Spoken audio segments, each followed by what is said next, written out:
আজ কোপ্তাটা হবে একটু অন্য রকম। তবে আজ আমি না, বানাবে তৃষা। সঙ্গে আছি আমি হেল্পের জন্য। প্রথমে কাঁচকলাগুলো ছাড়িয়ে সিদ্ধ করে নিয়েছিলাম, সঙ্গে একটা আলু। একটু ম্যাশার দিয়ে ম্যাশ করে নিয়ে এবারে কিছুটা মটরশুঁটি মিক্সিতে পেস্ট করে নেব।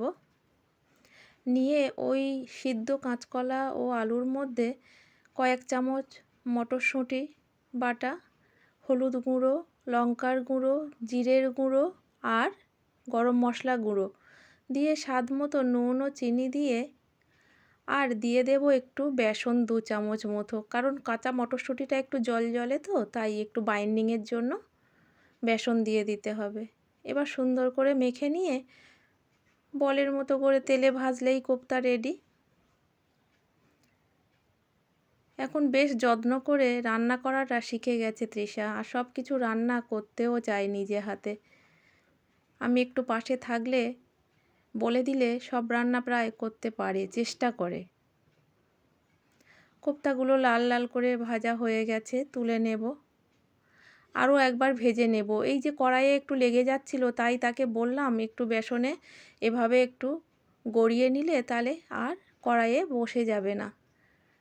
যেহেতু একটু নরম হয়েছিল মাখাটা, এই দেখুন এইবারেরটা আর বসলো না কড়াইয়ে। কোপ্তা ভাজা হয়ে গেছে, এবার ভেজে নেব। কেটে রাখা আলু ভেজে নিতে হবে।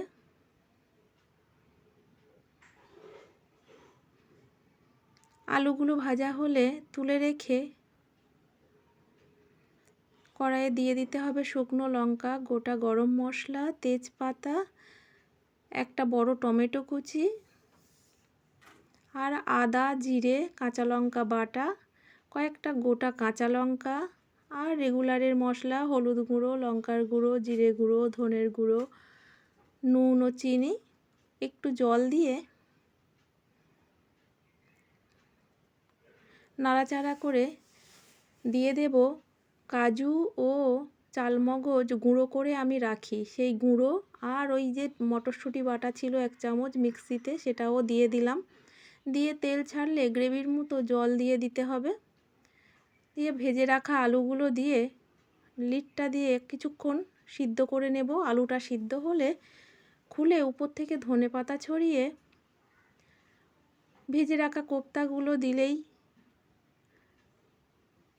দিয়ে দেব উপর থেকে একটু ঘি আর গরম মশলা।